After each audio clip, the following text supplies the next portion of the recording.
Greetings. Welcome to another installment of We Are Reading STEM. Today, we're going to be discussing vitamin D deficiency and Black people. If you haven't already subscribed to the channel, make sure you subscribe, press the like button, and join us as we unravel more of this very important subject. The more I study vitamin D, the more I study vitamin D deficiency, sufficiency, the impact of vitamin D on human health, not just Black people's health, but everybody's health, the more I'm convinced that this is a topic that is of critical importance to everybody. Last time round, 2 weeks ago, we discussed vitamin D. We went through what vitamin D is, how do we get it, what food sources are there of vitamin D, what it does in the body, and all of the different health impacts and disease connections and correlations there are for with regard to vitamin D. Today, we are going to focus specifically on the topic of vitamin D deficiency. What I'm going to do in this conversation today, I'm going to do a few things. I'm going to define what vitamin D deficiency is.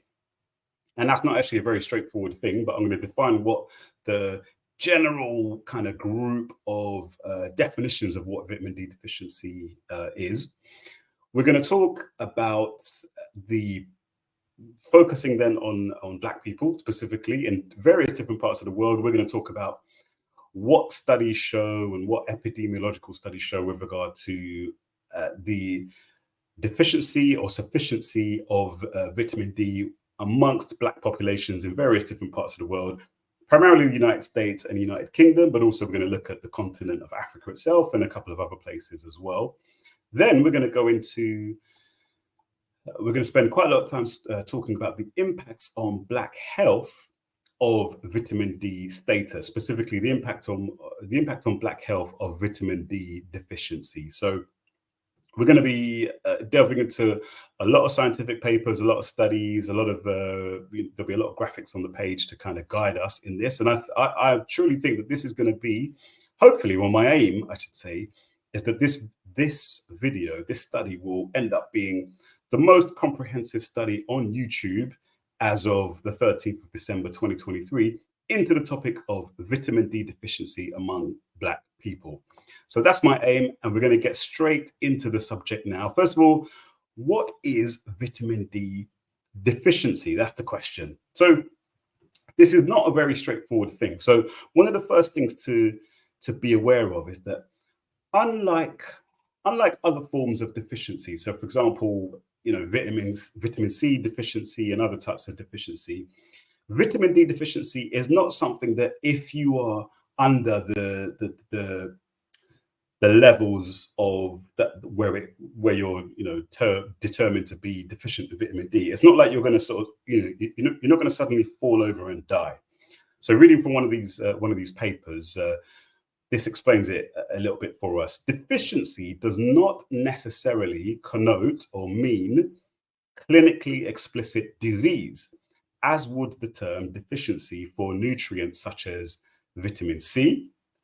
So if you're deficient in vitamin C, you're gonna get a condition called scurvy, which is very rare these days in the developed quote unquote world, or thiamine, which is one of the vitamin B's, I believe. And if you're deficient in thiamine, you're going to get something called beriberi. So vitamin D deficiency doesn't mean you're going to get a specific disease there and then, and have all the symptoms of that. Rather, vitamin D deficiency connotes an increase in risk for certain untoward outcomes with regard to vitamin D and chronic disease. The paper explains that this explains the seeming paradox that individuals who are ostensibly healthy today may nevertheless be deficient.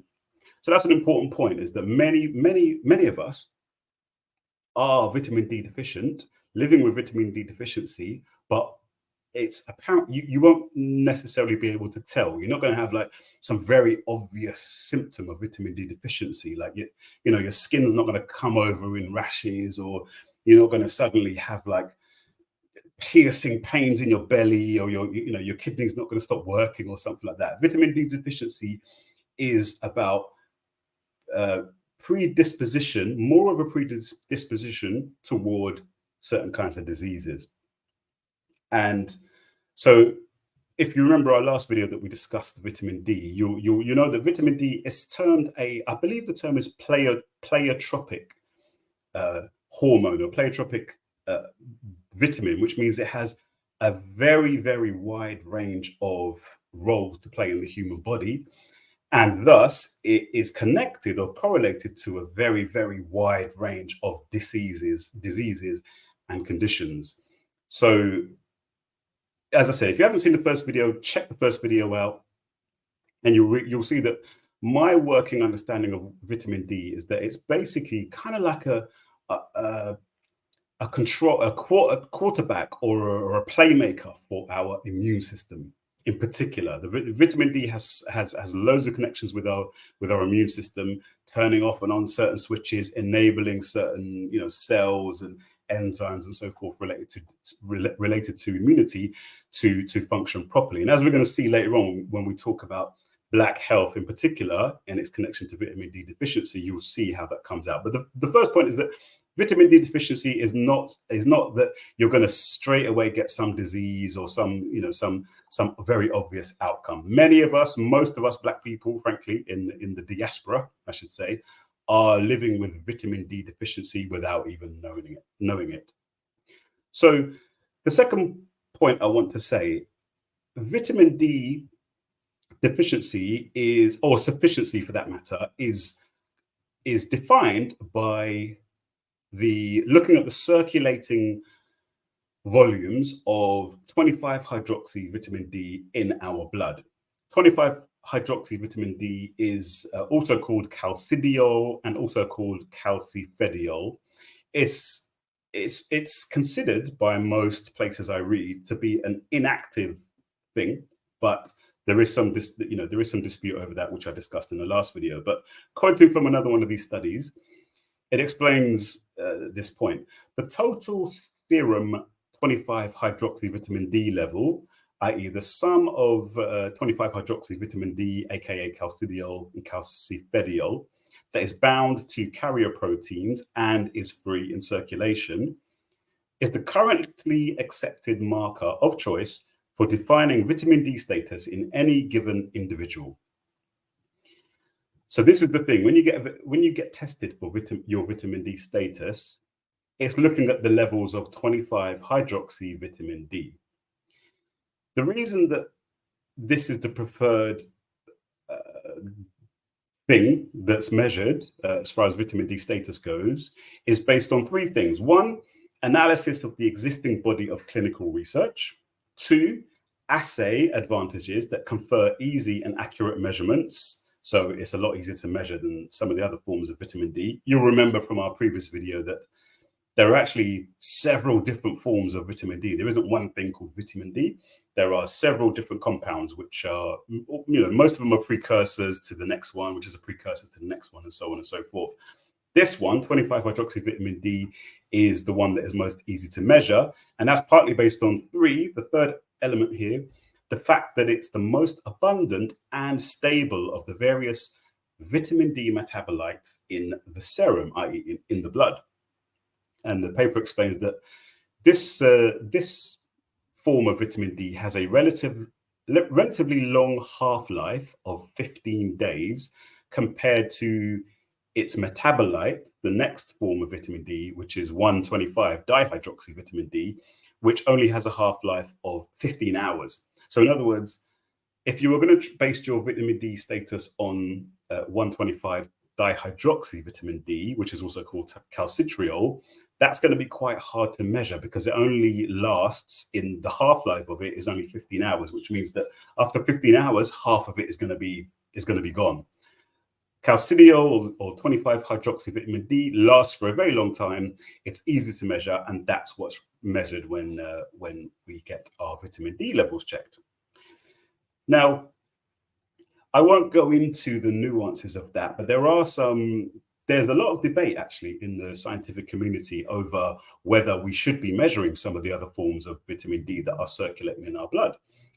Or, for that matter, should we be measuring vitamin D in other parts of the body? Because For example, to give you a teaser of something we'll talk about in a future video, a lot of the vitamin D that we have in our body, a lot of the vitamin D that we either synthesize in the skin or that we ingest through our diet, a lot of that ends up in our fat cells. So interestingly enough, people who are considered to be morbidly obese have a lot of their vitamin D gets sequestered in fat.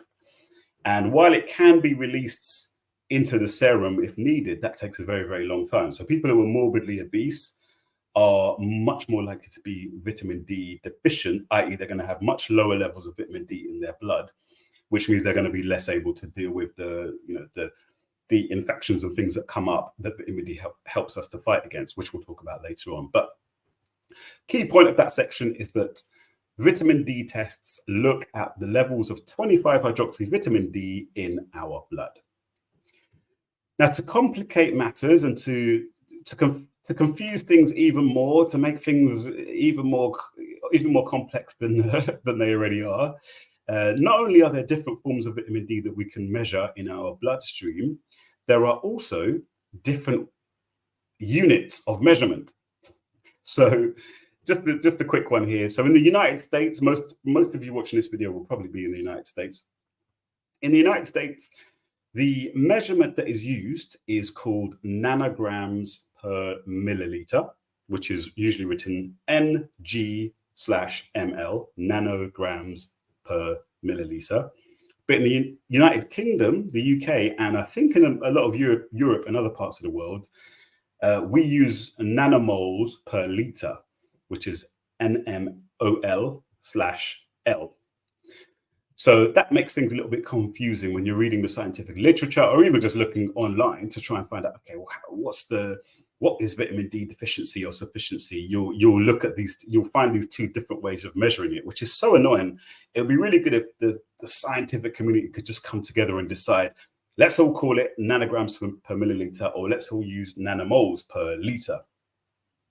But that's just something to be aware of. And I'll keep pointing out every time I look at some of the material later on, I'll make sure I keep pointing out, specifying which unit of measurement it's using.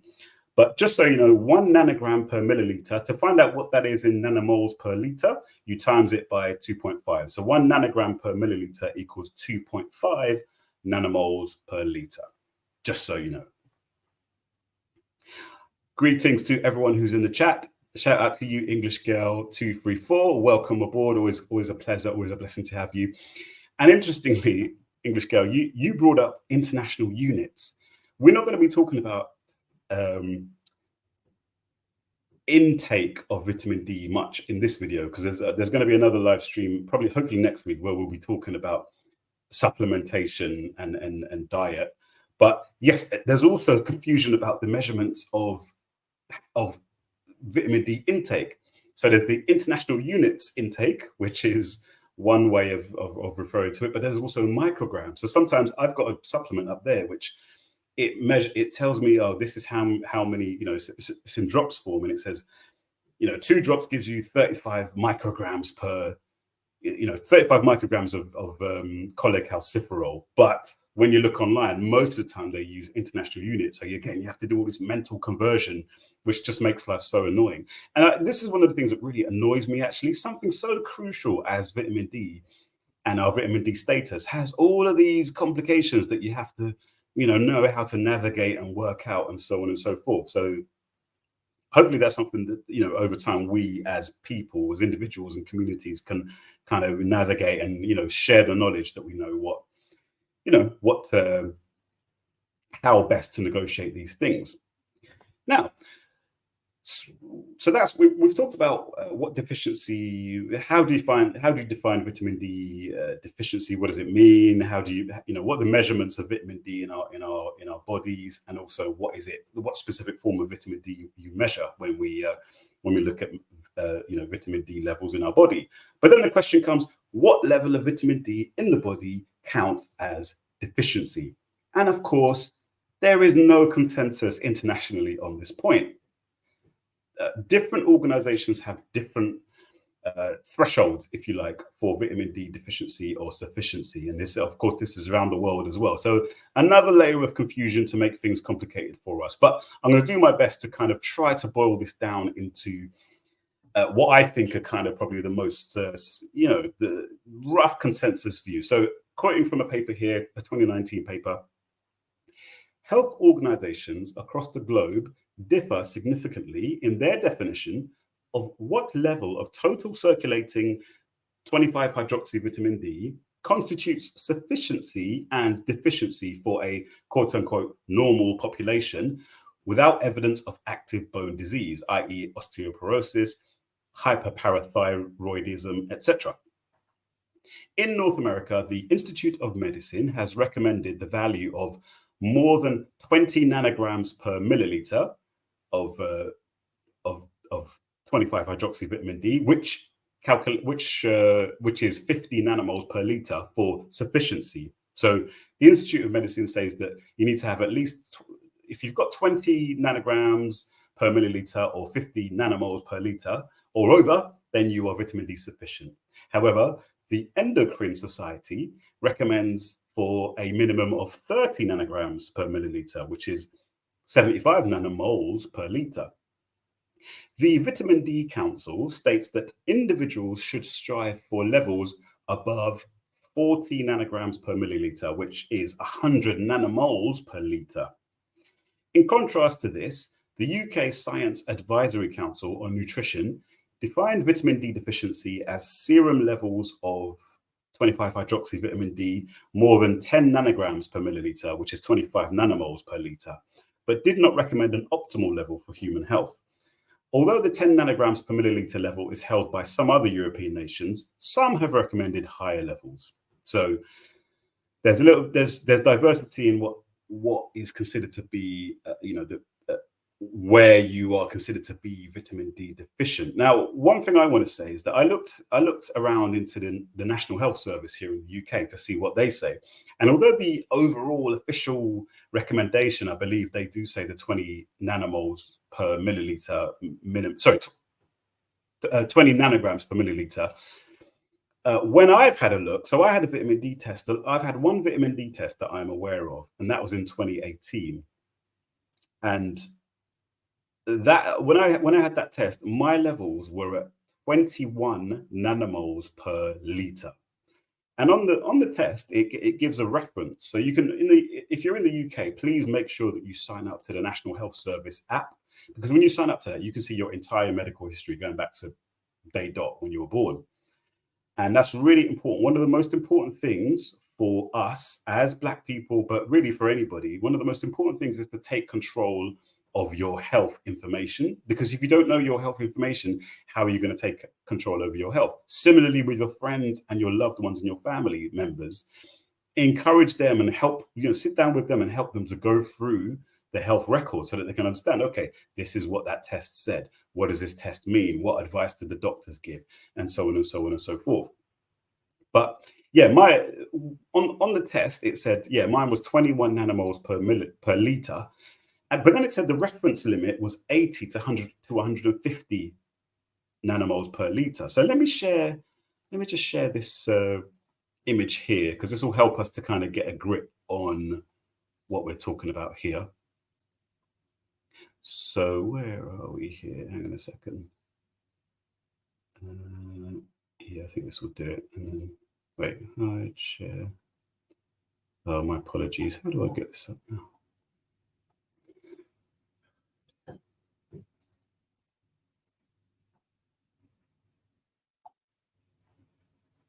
Oh, my bad. Just give me 2 seconds. Just make sure, please, that you subscribe to the channel if you haven't already done so, and like and share, please, to help to get this information out there to the people, to everyone who needs it, which frankly I believe is everybody. And where are we? Let me find. I'm just going to have to upload these images into a different place, and then I can share them on screen. Here we go. Yeah, good. All right, here we go. So if I show this, yeah.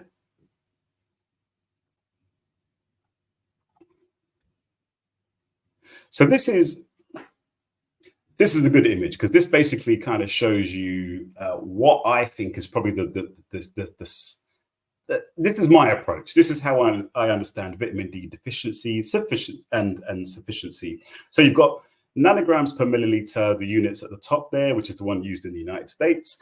And then you've got nanomoles per liter, which is the one used in the United Kingdom and various other parts of the world.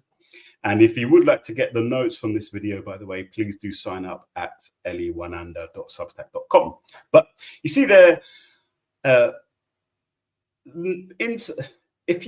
minimum there is at least 20 nanograms per milliliter there at the top. That is the general lowest kind of level that most organizations call for. But even up to about 30 nanograms per milliliter is put forward by many organizations. At the bottom there, you can see the nanomoles per liter equivalent. And when I got my test done, I was at 21 nanomoles per liter. And you can see that puts me there at extreme deficiency, meaning that my vitamin D levels, when I got them tested in 2018, were at the very extreme of what would be considered to be insufficiency. So really, really, really low vitamin D levels when I got myself checked in 2018. And one of the things that's a little bit scary almost is that it wasn't that long ago after that COVID kicked off. COVID kicked off at the end of 2019, and there's me. They did put me on vitamin D supplements to kind of get my levels up, but can you imagine that my vitamin D levels were basically almost zero in 2018 when I got it checked? Absolutely crazy and kind of scary. And we're going to see later on that I am not alone in that regards. I am just an average African living here in the UK. And as we're going to see in a second, most Africans who live in the United Kingdom, most Africans who live in the United States, and so on and so forth, are exceptionally low in vitamin D. And we're going to find that out in a minute. So peace to everyone who's in the chat right now. Peace out to you. Oh, let me take this off there. There we go. Peace out to you, C. Celestine. Shout out to you, my brother. Shout out to you as well, English Girl again, English Girl 234. Yeah. And see, you're saying that's crazy. I tell you what, I did. At the time, stupidly, I can't believe I was so blasé about this.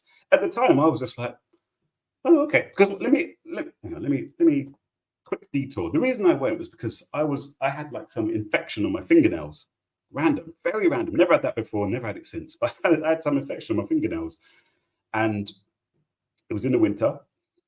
And at that particular time, I was spending a lot of time indoors, loads and loads of times indoors. So I had this infection. So I went to the doctors and said, what's this all about? My nails were like flaking away or something kind of nasty. Anyway, they were like, okay, cool. Well, they took a sample of the nails and then they also ordered blood tests. The blood test came back. Everything was fine, except there was no other signs of infection, blah, blah, blah. But my vitamin D, they did find some kind of infection, fungal infection, but they also found that my vitamin D levels, as I said there, were 21 nanomoles per liter, which they were like, this is like as low as you can get. You can't really get any lower than this. So they put me on high strength vitamin D supplements for a month. They also gave me some antifungal ointment, or I can't remember what it was, or tablets, I think it was, and it went away. And I wasn't really supplementing, and I just carried on and cracked on with life. But as we're going to see in a minute, vitamin D deficiency is rife amongst African people. In fact, let's go into that section now. How prevalent is vitamin, or what are the vitamin D levels for Black people around the world? So the obvious point is that with 80% of vitamin D in our bodies is supposed to come through the skin. And of course, the way it works is that the sun hits our skin. The skin synthesizes vitamin D by converting cholesterol. I think it's 7-dehydrocholesterol. I can't remember what the term is, but it turns cholesterol into vitamin D, and then that goes into our bodies and circulates around and goes to the liver, to the kidney, but also to various other organs and cells. That's how it's supposed to work. But of course, we have an issue. There's a couple of issues. First of all, melanin. Melanin is not an issue. Melanin, eumelanin. We African people, we black people have got a whole load of melanin in our skin. That's what makes our skin brown. And that's all good. Melanin provides us with a whole load of biochemical and immune benefits and so forth. I did a video in 2015 about this point. I'm going to do some videos on melanin going forward as well. But however, melanin is essential for protection against UV radiation, which can cause skin cancer. Black skin blocks out twice as much UV radiation as white skin does, and more. I think it's like 50% more than the skin of Asian people does.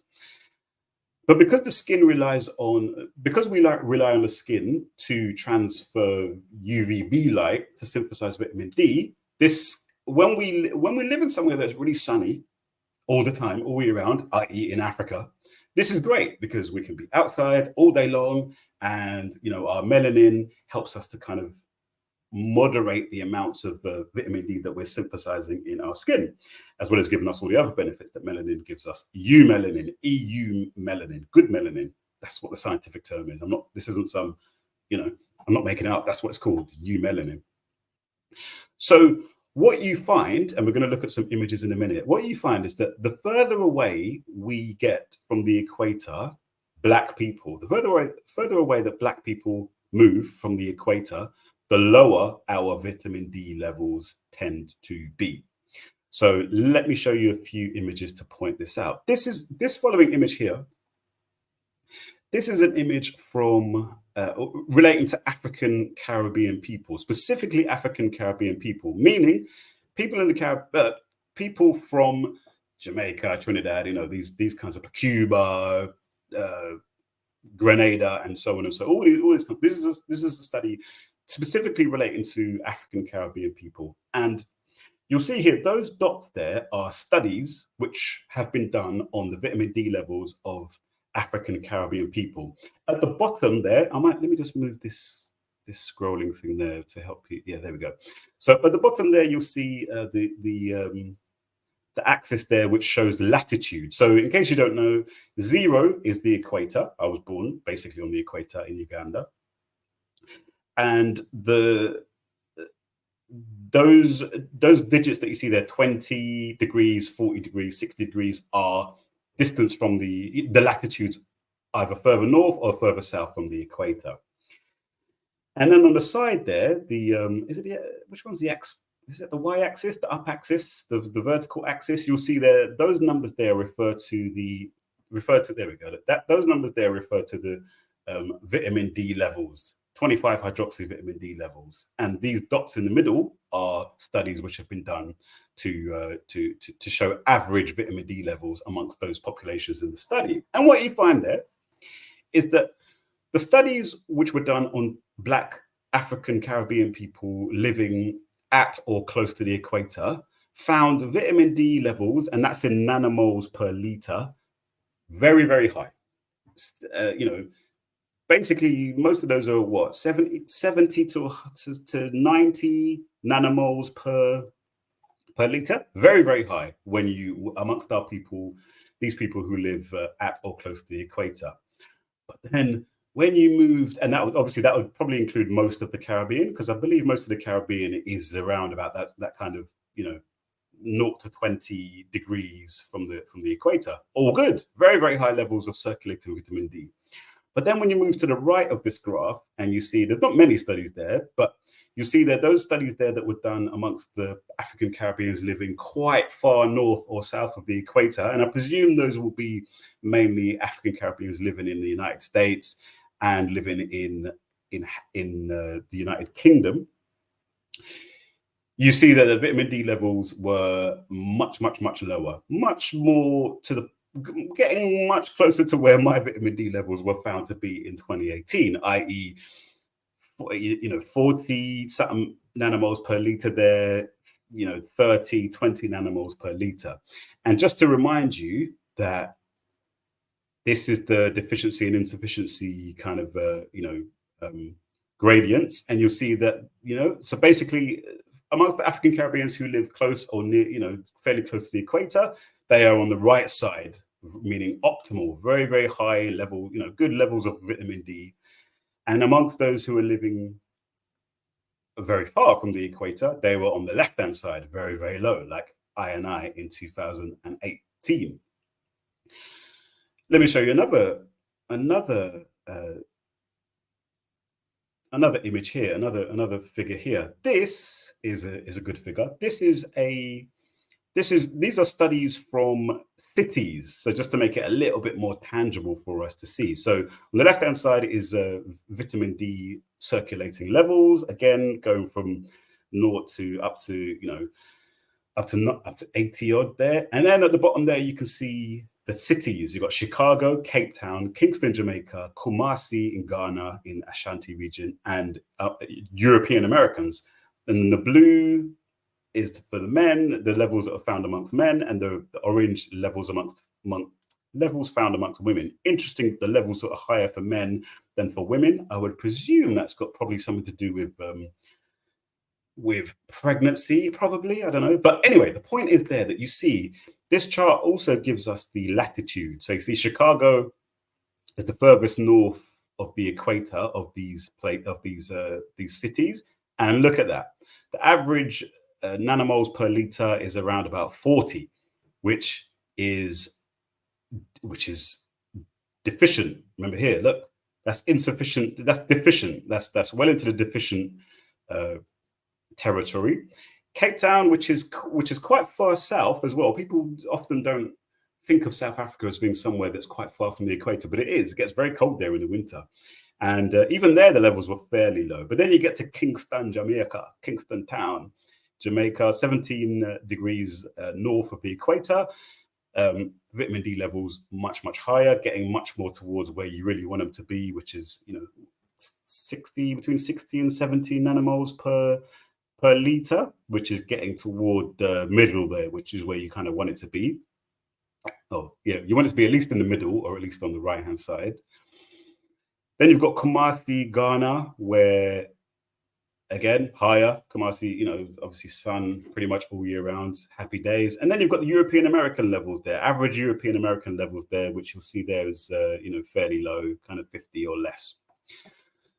All of that to say that latitude, where you live in the world, particularly as Black people, you can be sure that your vitamin D levels are going to be low if you live far away from the equator, and your vitamin D levels are going to be high if you live at or very close to the equator. It's just common sense. There's more sun, the sun is stronger, and probably there's lifestyle factors there as well, meaning that we're outside more when you live in Ghana or Uganda or Venezuela, Cuba, whatever it might be. So vitamin D levels are all good. And then when you come to cold Chicago or cold ass London or cold ass wherever it might be, Oslo in Norway or whatever, there's a lot less sun. So that's unsurprising. What about Africa? So here's a figure here that I've got from a study, and again, all of these links will be in the.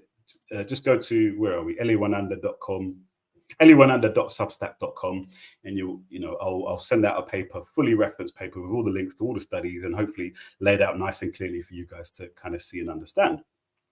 Cold ass NYC, yeah, exactly. Cold ass Toronto, cold ass, and yeah. Anyway, so let's have a look at let's have a look at Africa, just to confirm. Roughly confirm what we'd expect to see there. Just let me look at it let me make it full screen. Yeah, so there we, I don't know if you can read these. You might not be able to read these very clearly, but you'll see there basically the green countries are the ones that were shown to have higher. So don't read too much into this, I would say, because some of these countries, it's not to say that this is the average vitamin D level in those countries. This is just based on the studies that have been done. Some of the studies that have been done in those countries, this is the average level of vitamin D that they found amongst the participants in those studies. So obviously, if you've only got, say, if you've only got a country that has one study with only like Sudan. Look at Sudan there. There's only one study and there were 50 participants. You know, Sudan's got a probably population of like 60 million or 70 million or thereabouts. I don't know, probably even more. So can't read too much into this. However, it just kind of does give you a rough idea. You'll see there that the green are the ones with the higher recorded levels of vitamin D: Nigeria, Gabon, Cameroon. Nigeria, Gabon, yeah, Ivory Coast, and Uganda, Botswana, Zimbabwe, Malawi. You're looking at 80 nanomoles per liter and higher. Then you've got the yellow ones, which is kind of middling, but most of the African countries there are kind of in that middling zone. And then, lo and behold, you see the countries that have got the reds are, unsurprisingly, the ones North Africa, Morocco, Algeria, Tunisia, and those ones do have quite a lot of studies. So those figures are kind of, probably quite robust. And then what kind of surprised me there was Ethiopia. Again, it's only 2 studies, but the vitamin D levels there were found to be very low in Ethiopia. Seychelles there you see very, very high as well. But the point there being that overall, the levels of vitamin D amongst African people, as recorded in these studies, were high. We're in a sufficient or optimal kind of range, which is what you'd expect, because there's a lot of sunshine in African countries, and that means that there's a lot of opportunity for African people to be synthesizing vitamin D in our skin if we're living in Africa. Common sense. Is there one more I wanted to share? Yeah, so let's look a little bit more closely at the United. Should we do United Kingdom first? Yeah, let's do the United Kingdom first. Yeah, let's do the UK first, because then we'll go to most of the rest of it. We'll talk about the United States, I think, of this discussion. Shout out to each and every single one of you, by the way, in the live. Really appreciate it. Slightly different one to our normal weekend live streams, because I'm trying to kind of get across information, as concisely and clearly as I can for people who are going to watch the video afterwards. But let's look at the United States of America. Vitamin D status. So this is one study. I've seen this referred to in many different places, nice and clear. You see, it's got the percent of people who are either seriously deficient, insufficient, or sufficient. And it's a very bleak picture. The black bar is Black Americans, African Americans. The gray one is Hispanics. I think it's Mexican Americans specifically. And the white bar is white people. And it's very stark, isn't it? If you start on the left-hand side there, you see that. Now, this is the United States, by the way. This is the United States, which is why Hispanic there, we don't have Hispanic as that. Oh, that's not a thing. No. Oh yeah, I did say I was going to do UK last. Yeah. Oops. Oh well. I mean US last. That's fine. I've got the US on the screen here. So let's just do the US anyway. My bad. Good. See, you're listening carefully. That's good to know. But you see there, very serious amongst those who are considered less than 25. Is this nanomoles, by the way? Let me just check my notes. I believe that will be less than 25. What did we say? Is that nanomoles? Yeah, nanomoles. Sorry, yeah, that's nanomoles per liter. So you see 17% of African Americans in the data looked at in this study. In my notes, I'll give you the specifics about how many people were this is referring to, but I believe it's quite a large number of people. 17%. That's like what 1 in 6 of African Americans were found to be seriously deficient in vitamin D, versus only 4% of Hispanics and 1% of Europeans. And then another 58% of African Americans were found to be deficient between 25 and 50 nanomoles per liter. And remember that a lot of these organizations will consider anything less than 50 to be, or even anything less than 75 to be deficient. Although you've got this serious deficient, and insufficient. Personally, my view is that anything less than 75 nanomoles per liter, I am considering that to be deficient, full stop. So, but in any case, even just according to this study here, you've got, what's that, 60, pretty much 70% of African Americans, according to this study, deficient in vitamin D. Then you've got another 21% insufficient African Americans there. And then you see how the bars for the Hispanics and the whites shoots right up, meaning that they're much more concentrated there in either just about insufficient. And then they're on the right-hand side, of course, you've got only 4% of African Americans were found to be sufficient. So 96% of African Americans, according to this study here, are vitamin D either insufficient, deficient, basically. So really sobering stuff, especially as, based on what we talked about last time around with regard to the implications or the ramifications of low vitamin D levels. This is absolutely sobering stuff. And it's kind of it's pretty much the same in the United Kingdom as well. We're going to go to the UK now. So here are UK figures on screen here. And you'll see we've got different population groups here. We don't really have Hispanics here per se. Our main kind of groups are whites, blacks, and South Asians, really.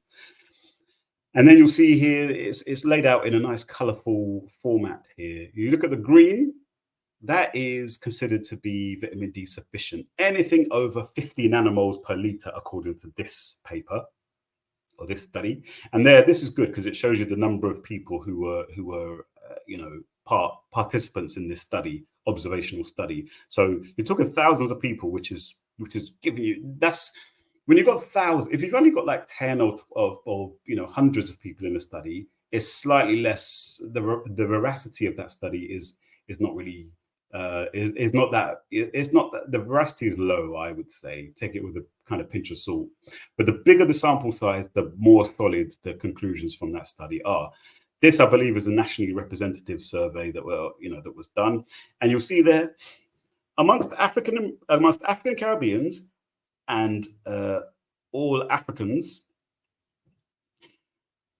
on average, none of us on average were above the 50 nanomoles. None of us, and most of us were kind of around about that 25. The mean, which is that line in the middle of that little box on each of them, is the mean, I believe. And you'll see that the majority of us were basically on the cusp of severely deficient. And one thing I want to point out as well. So you got the third one from the second one from the right. Let's just say is the white. And you can see they're kind of split between half of them are kind of deficient, but half of them are were found to be sufficient. But one thing that's important to point out as well is that although this certainly is an issue that affects Africans very, very clearly, it also affects South Asians. And I've been very surprised to see that vitamin D deficiency is extremely high in India, China, a lot of these kinds of places. So that's something I want to delve into. But you see here in the UK that the vitamin D status of South Asians is actually worse than the vitamin D status of Black people in the United Kingdom. It's quite a bit worse as well. Look at that. Most of them are below the 25 nanomoles per liter mark. So most of them are seriously deficient in vitamin D. Whereas for us Africans, we're only, most of us are only I say, but deficient. So very, very interesting stuff. That is a subject that I do want to go into because there's an interesting nuance in that point. Because let me just put myself. Let me show you on screen. So South Asians. One thing about South Asians is that they tend to have a higher body fat percentage than Africans. And remember at the top of the show, I was saying that vitamin D a lot of vitamin D that we get either through the skin or through our diet goes into our fat cells. And people who are, have a higher body fat percentage will have a lot more of their vitamin D going into the fat and less of it being in the blood. The thing is, it needs to be in the blood. It needs to be circulating in the blood or to be able to get into the cells and the organs to do its good work. It can come from the fat cells, but it takes a long time to kind of come into the fat cells. So I've got a working idea in my head that although South Asians have lower vitamin D status than black people in the United Kingdom, my hunch is that during the winter months, after a while, the South Asians, their physiology, their biology is able to extract more of that vitamin D from their fat cells, which they have more fat than we are. They're more, more likely to be obese than Africans are. Africans have a higher muscle content, and we're taller as well. My guess, my hypothesis, or my theory is that they potentially don't suffer as many of the negative impacts of low vitamin D status than as black people do, because they have stores of vitamin D in their fat that they're able to gradually, slowly secrete into their serum, secrete into their blood to use. That's just a theory that I have, but it's based on some, there are some studies I've looked at which basically make that point, but I haven't looked into it into great detail, so I don't want to make that into like a big deal. But the bottom line is, hopefully I've shown very clearly that black people living in the diaspora, particularly black people living in the United States, the United Kingdom, Europe, Northern Europe, and these kinds of places far away from the equator, have much lower levels of vitamin D, to a point where the vast majority of us would be considered to be vitamin D deficient. Shout out once again to everyone who's joining us live. Make sure you like the video. Make sure you subscribe to the channel as well, to make sure so that you get all the notifications of future videos that we do, future live streams. And do sign up as well. If you want to get the fully referenced notes for all of these, then sign up there at lewananda.substack.com, or just go to lewananda.substack.com and you can find the papers all there. Now, the next thing we're going to talk about is, so what? So what if black people have, if we're generally vitamin D deficient, those of us who are found to be living outside of the motherland? Who cares? What difference does it make? Let's just live life and be happy in our vitamin D deficient, state. Well, unfortunately, it does have very serious ramifications for us, for our health, and we're going to talk about that now. I'm going to read a couple of excerpts from a paper here. Should I share it? I'll share it on screen, yeah, so you can see it. Just give me 2 seconds. I'll get this paper up on screen so we can. Here we go. So hopefully that's shown on screen. Let me check and make sure. Where are we? Yes, there we go. So this is a paper that asks the question here: does the high prevalence of vitamin D deficiency in African Americans contribute to health disparities? Question. It's by Bruce N. Ames, and this was written in 2021 in the journal called Nutrients. And very good article. I'd highly recommend you read this. It's free to view online as well. Unfortunately, a lot of academic journals are behind paywalls, meaning you can't read the papers, which is, I actually think that's basically unethical. That's basically unethical, I think, because this is information this is crucial information for our health and well-being, and yet you have to have money in order to be able to find this information. I just think that's wrong, but then this is capitalism. This is the world we live in. But thankfully, this one is open access, and I'm going to read a few. I'm going to read a few bits on it. Should I read the? No, I won't read the introduction because it kind of covers what I've already talked about. I think some of the tables that we got. Yeah, look. So the tables that we got come from this paper.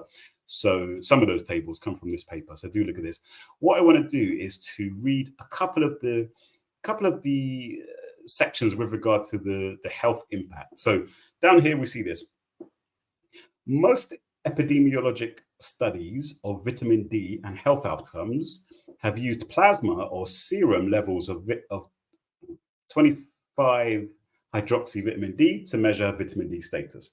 That approach has the advantage of integrating intake, solar exposure, skin color, and genetic factors. A single measure of 25 hydroxyvitamin D serves as a good measure of long-term status for an individual. Anyway, yeah, so I'll probably stop there. And then it lists a bunch of the health outcomes that are connected with vitamin D, and talks about whether there are some whether there are studies which show that African Americans having a low level of vitamin D is connected with African Americans having worse outcomes with regard to some of these things. One of those sections I really want to focus on is this one here, which is pregnancy and early development, because we're all about the youth then, we're all about the next generation, intergenerational wealth and health and well-being. This is really important. And as the paper explains here, pregnant African American women have higher risk of many pregnancy-related complications than European American or Hispanic women. So if we pop out this table here, hopefully everyone can see this table here. Stark facts with regard to these outcomes. So you see there that cesarean delivery, in-hospital mother death rate, preeclampsia, low birth weight, preterm birth, and small for gestational age. If you go there to the ethnicity columns there, those three columns, you've got Black, Hispanic, and white. It gives you the percentage of births which have these issues. And you'll see that the figures there are higher for African Americans than they are for Hispanics, mostly, and certainly for the whites. And you'll see the ratios there. And the ratio on the right hand side, one of the ones that really sticks out, of course, is so cesarean delivery, the first one, then the third one, preeclampsia, low birth weight, preterm birth, small for gestational age. African Americans are at least twice as likely to experience these as whites are, and also, Hispanics are also more likely to experience these than whites are. But you see there, in the hospital mother death rate, African American mothers are five times more likely to die in childbirth than white mothers are.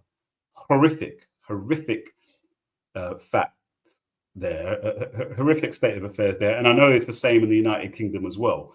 Black mothers are much more likely to die in childbirth. But there are all those other factors. And let's have a look here. I want to read this section. I won't read all of the sections, but this is now talking about, are there any connections here with vitamin D and some of those negative outcomes in childbirth and pregnancy? Well, we read, pregnant women with darker skin color have lower 25-hydroxyvitamin D levels than women with lighter skin. And then those numbers there are the various studies, the references there.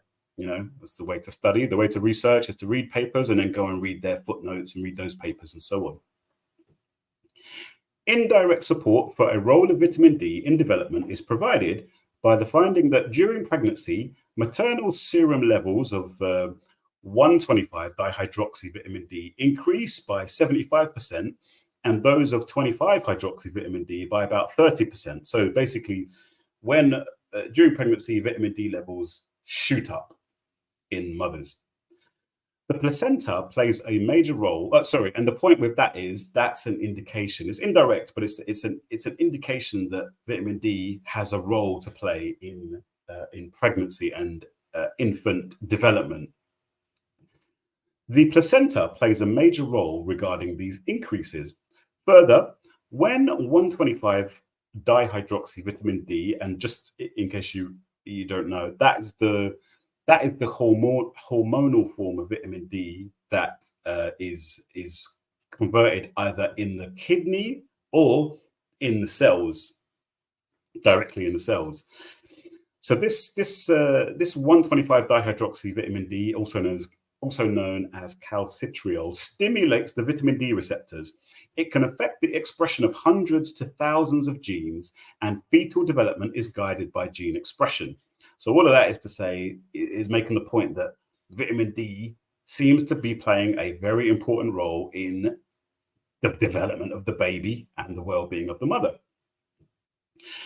And then it lists all of these points here. I mean, shall I read all of them? Let's look at, where are we? Preterm birth, neurological development, cesarean development. It doesn't talk about death in childbirth actually on this one, but let's read some of them. Preeclampsia.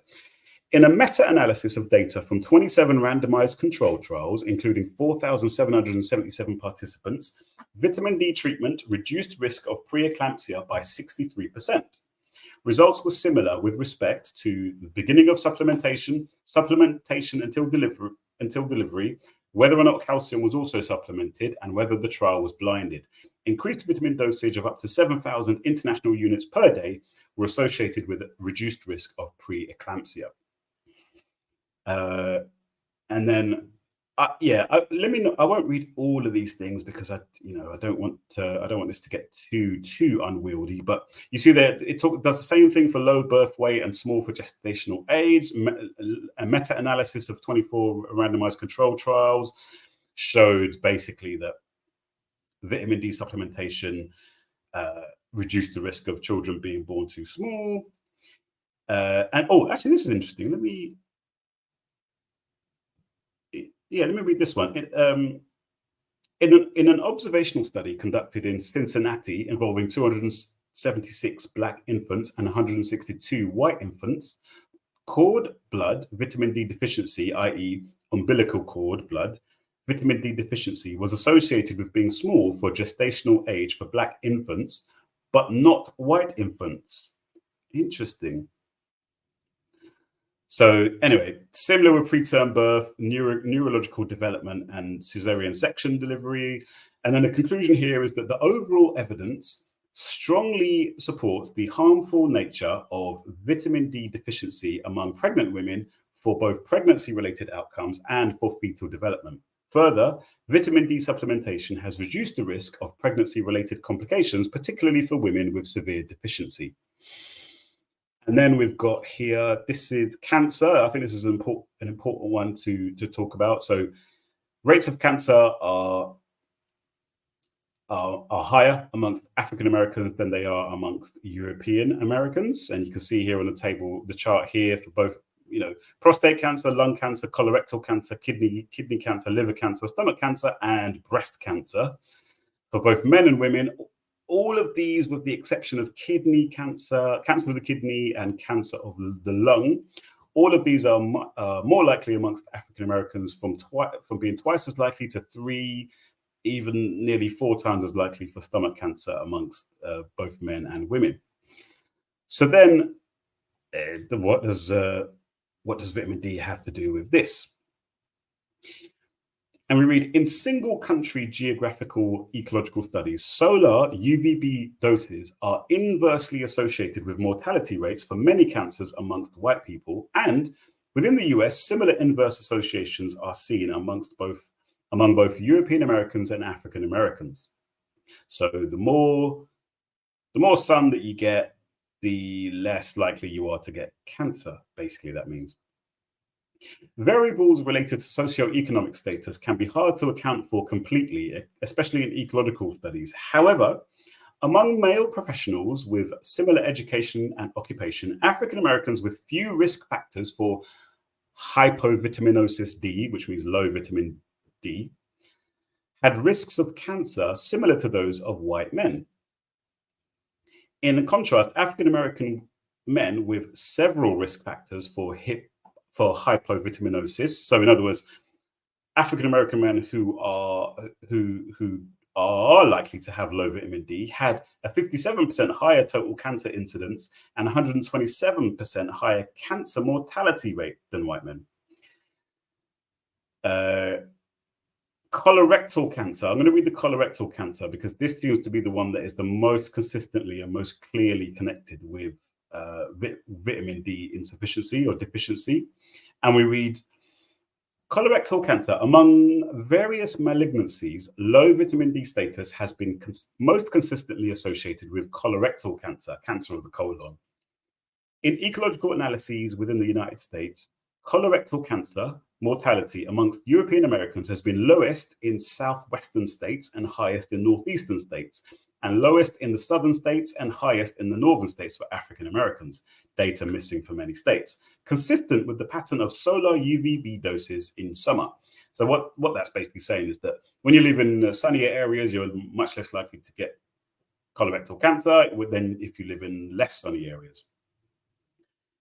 In an analysis of race and 25 hydroxyvitamin D levels in relation to risk of death due to colorectal cancer, a significant twofold increase in risk was seen among both non-Hispanic white and non-Hispanic Black participants when comparing those with 25 hydroxyvitamin D levels less than 20 nanograms per milliliter to those with higher levels. Further, adjustment for vitamin D levels accounted for almost half of the excess risk of colorectal cancer seen for Black compared to white participants, meaning the difference that we looked at here in colorectal cancer, 1.5, Black men are 1.5 times more likely to get colorectal cancer. 1.27 times more likely to get colorectal cancer than white men, and 1.5 times more likely to die from it than the white men. The incidence, the likelihood of getting colorectal cancer, was explained 50%. Half of that difference was explained by vitamin D status. In a recent systematic review and meta-analysis of 11 observational studies involving 7,718 patients with colorectal cancer, overall survival was 32% greater when comparing high with low levels of 25 hydroxyvitamin D. Thus, substantial evidence suggests a benefit for vitamin D in reducing colorectal cancer incidence and mortality. So it goes on and on. It goes through bladder and kidney cancers, prostate cancer, breast cancer, and so on and so on. It talks about diabetes. We covered a lot of this last time around. Cardiovascular disease, Alzheimer's, dementia, cognitive function, multiple sclerosis, you see. Acute respiratory tract infections and COVID-19. We're going to come back to that in a minute. The thing I wanted to, asthma, all-cause mortality. This is, should I read this? Basically, the finding from this discussion was that all-cause mortality, i.e. dying for any reason, is more likely for amongst those people who are low in vitamin D than high in vitamin D. So anyway, the point of reading through all of that stuff, the point I was saying is that what difference does it make? Shout out to you, English Gal 234. Peace. The video will be here on demand for anyone to watch afterwards. So yeah, nice, blessings to have you with us tonight. The point there is that as if you read that paper, go away and read that paper as well. You'll see that low vitamin D is directly correlated with cancer. Higher incidence of cancer of various different types, negative birth outcomes and pregnancy outcomes, all-cause mortality, asthma, severe respiratory tract infections, this, that, and the other. And these are all, the point is that African Americans are more likely to be suffering from all of those things. And a lot of that, what's the word? A lot of the, I can't remember what the word, not disparities. A lot of those disparities can be explained by the fact that African Americans have lower vitamin D status than European Americans. All right. So it's an important point. And now one of the things I wanted to look at a couple more papers, a couple more things before we finish up for this session. This is a study that came out of the United Kingdom. So we talked about the United States. What about the United Kingdom? Well, it's the same thing. It's the same. There's similar studies to that one that we just looked at from the United States. Very, very similar. However, this is the one that I wanted to show you here. Again, talking about children. And as a parent of 2 young children, this is very close to home for me. You see the article there, BAME. In case you don't know, in the it says it here. There's this term which is Black, Asian, and minority ethnic, which is a long-winded way of saying not non-white. We often get lumped together as Black people with Asians and others. BAME babies at highest risk of vitamin D deficiency, highlighting the need for improvements to UK antenatal supplementation program, new study suggests. And then we've got a little picture there of a BAME child. And I'm going to read a little bit of this, a little bit of this paper here to give you, we know that most Black people and certainly most South Asian people here in the United Kingdom are deficient in vitamin D, extremely deficient in vitamin D at that. And then this article here tells us the following, that a third of all babies and half of Black, Asian, and minority ethnic babies are vitamin D deficient. A large study of 3,000 newborns in the West Midlands has shown, highlighting potential shortfalls in the current UK antenatal supplementation program. Antenatal means before birth. Vitamin D, sometimes referred to as the sunshine vitamin, helps the body absorb calcium and phosphate from our diet, making it vital for healthy bones, teeth, and muscles. As well as causing bone softness and weakness, vitamin D deficiency in newborn infants can lead to serious life-threatening complications such as seizures, serious heart conditions, and rarely death in the first months of life. With very few dietary sources of vitamin D, supplementation programs are in place to ensure adequate vitamin D consumption in high-risk groups, which includes pregnant women and children. This latest study, led by experts at the University of Birmingham and Birmingham Women's and Children's NHS Foundation Trust, analysed vitamin D levels on 3,000 dry blood samples collected via a heel prick in the first week of life as part of the National Newborn Blood Spot Screening Programme. Samples were strategically collected at the end of the summer and winter to capture the peak and trough in vitamin D levels. Vitamin D levels were analysed alongside ethnicity, gestational age, maternal age, and also deprivation indices, i.e. poverty levels. Proportion of babies with deficient, insufficient, and sufficient levels of vitamin D based on season of birth and ethnicity were evaluated. And these next two paragraphs sort of, the majority of newborns tested were white British and born at term. Vitamin D deficiency was present in 35% of them. And then it explains that amongst winter-born babies, amongst the white babies, 52% of them were vitamin D deficient compared to 18% of the white babies born in the summer. And a quarter of those babies were born in areas of high social deprivation. Then we read, perhaps most significant is the prevalence of vitamin D deficiency between ethnic groups. Compared to white British babies, concentrations of the vitamin were much lower in babies of Black, Asian, and mixed races, as well as non-British white babies. Overall, across both seasons, nearly half of the babies from Asian and Black ethnic backgrounds were found to be deficient in vitamin D. So 47% of Asian, 47% for both, compared with 30% of the white British babies. Across the entire multi-ethnic cohort, nearly 70% of the babies had a low vitamin D status, meaning that 2/3 of the babies tested were either deficient or had insufficient levels. So that's just another example there to show that, intergenerationally, we are low vitamin D. And that, I'm not trying to give anybody advice or whatever, but the authors of that paper are calling on the government and the health authorities to look at the supplementation, because they do tell pregnant women and babies and parents to give to babies vitamin D, but they're saying you probably need to be looking at increasing the dose. And we're going to talk in our next video, hopefully next week, about vitamin D supplementation to get into that.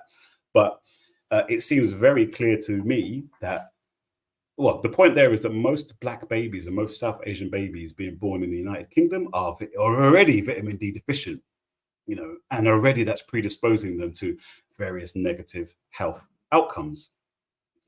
Now, the last thing I want to talk about in this discussion tonight is the dreaded Rona, SARS-CoV-2. And I'm going to keep it brief because we could go on for a long time in this regards. But basically, you'll remember you will remember how, particularly very early on, Black people were non-white people, but especially Black people in America and Black and South Asian people in the United Kingdom were getting hit far harder by the virus than were whites. And there were a lot of things at play in that regard. So the fact that Black people and Asian people in the United Kingdom, at least, are more likely to work in frontline roles, much more likely to work in bus drivers, transport workers, jobs that require you to basically be interacting with people, on a daily basis. More likely to live in overcrowded areas, more likely to have low health anyway, because of, the effects, the interconnecting effects of socio-economic deprivation, all these kinds of things. So that was a big, these are all big parts of it. And all these things actually are interconnected, actually. One thing I should say is that the impact of chronic racism has an impact. Chronically living in a society where you are under pressure and under strain because of your race, it has an impact on your well-being. And that's going to have an impact on your ability to counteract the effects of whatever it is, whatever pathogens are coming at you. But have a look at this image here. There was a study that was done in the United States, which looked at the likelihood, which would basically it's kind of hard to see that, but basically what you see that what it found, and this is something that's I think has been repeated over and over again. What it found, it looked at the likelihood of, it looked at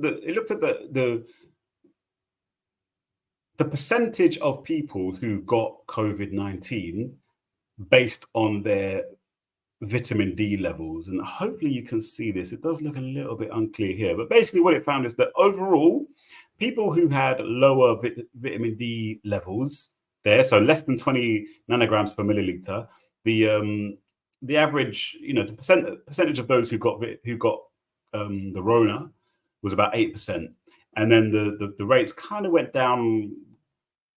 Those who had more than 40 nanograms per milliliter, the rate was kind of more like 5%, so 4 and a bit percent, so nearly half. And then you look at the difference, you look at that broken down by ethnicity between Black individuals and white individuals on the middle and B and C there, the middle and the right-hand side, you'll see that it's really stark. So, it's a little bit confusing. I'm not quite sure why you would have that. Why those who had between 30, let me have a look on another screen so I can see it more clearly. Where are we? Where's the image here? Yeah, let me look at it. Yeah, so it's a bit weird how those, the rate of COVID-19 positive test was lower for those who had between 20 and 30 nanograms per milliliter vitamin D. However, it was higher amongst those who had between 30 and 39% nanograms per milliliter. That's a bit strange. But overall, what it showed there is that for those who, the really clear picture there was that for those who had less than 20 nanograms per milliliter, the Black people who had less than 20 nanograms, the infection rate was 10%. And then for those who had more than 40 nanograms per milliliter, the infection rate was nearly 60% lower than that. 60% lower than that, 4%. And that wasn't seen, interestingly, amongst white individuals. So they looked, this is based on people who had a vitamin D test in the previous year. And then, a year later, within the next year, did they get COVID-19? Strange, very interesting to see that for white people, that correlation wasn't really there. Vitamin D levels was not particularly correlated with the chances or likelihood of getting COVID. So very interesting stuff. There's a lot of studies out there with regard to that particular virus. That particular syndrome, I should say. A lot of studies out there which have shown that vitamin D status, if you had higher levels of vitamin D in your serum, in your blood, you are much less likely to get much less likely to get the syndrome, SARS-CoV-2, and you are much less likely to die from that particular syndrome. So that's just something, I'll probably at some point do a longer video potentially on that particular point. But I think it's because that is an important point, because we all lived through that. All of us, any of you who's watching this, we all lived through the pandemic. We all lived through the lockdowns. There's a lot of things to sort of break down on that. One of the things is the impact of the lockdowns. So being told that we had to stay indoors, for example, meaning that we couldn't get out into the sun. And, those of us who, have gardens to be able to sit in, there's a class factor there. People who have gardens to sit in, back gardens or whatever, or live in areas where there's a lot of open space and so forth, they could get out and what's happening when you're out and about, particularly in the summer. That summer, I don't know if it was like that in the United States, but in the United Kingdom, that summer was like the hottest summer for years. It was blazing, boiling hot. I feel like we just, we're very, very blessed with a whole bunch of sunshine, which helped to offset the, the impact and, helped us to boost up our vitamin D levels. But for those people who live in flats, council estates, projects, as you guys call them there, where could they go? They weren't allowed to be going out in the streets. They weren't allowed to be going out and about. So they weren't able to be dosing up on the vitamin D in the sun. Unfortunately, the message with regard to potentially supplementing high levels of vitamin D during that period of time, it wasn't really getting through too tough. People were just basically told to just stay indoors and wait for the jab to become available. So lots there to unpack. But anyway, those are the main things that I wanted to talk about in this video. So just to recap some of the things we talked about. We started talking about what is vitamin D deficiency. So we looked at the different what is measured when people talk about vitamin D deficiency, and we talked about how the thing that is measured is the circulating 25-hydroxyvitamin D. Then we talked about the different units of measurement, so nanograms per milliliter versus nanomoles per liter, and how there's a bit of confusion over that. We talked about how there isn't actually a consensus, an international consensus over what level of vitamin D is considered to be deficient or sufficient.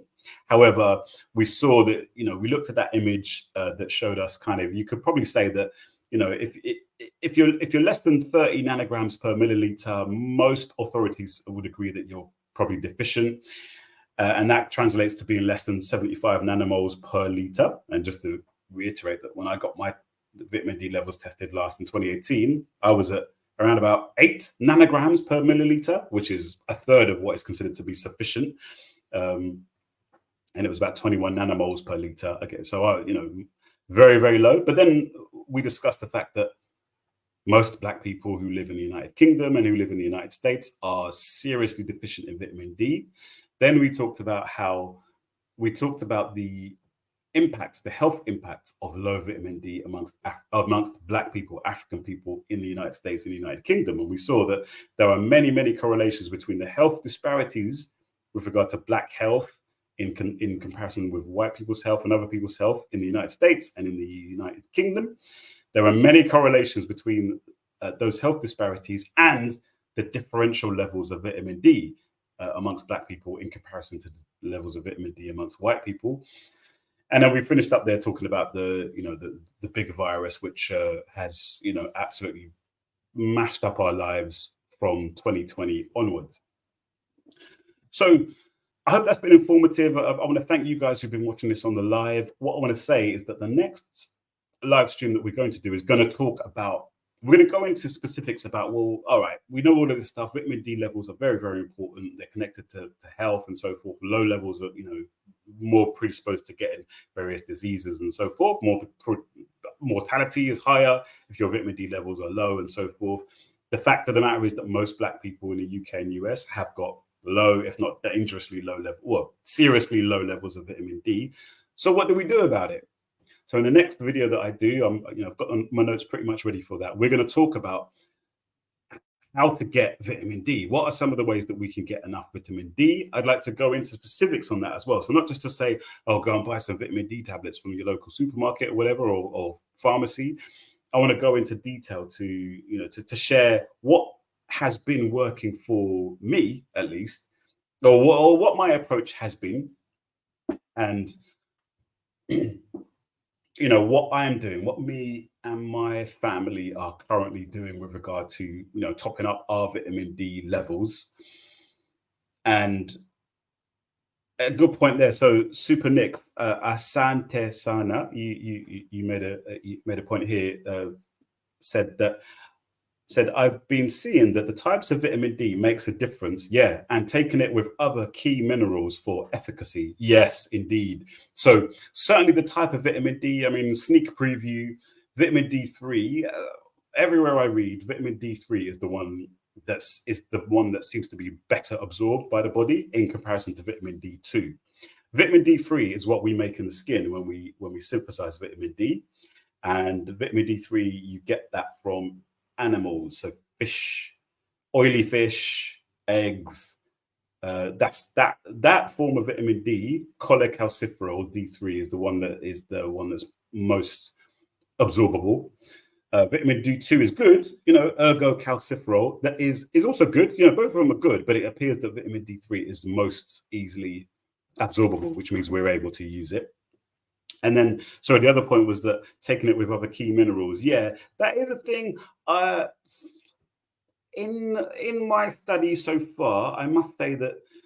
So if you look at the vloggers and whatnot, a lot of them are saying, yeah, you've got to take vitamin D with vitamin K, and you've got to take it with magnesium, and you've got to take it with was it boron or something, some other thing.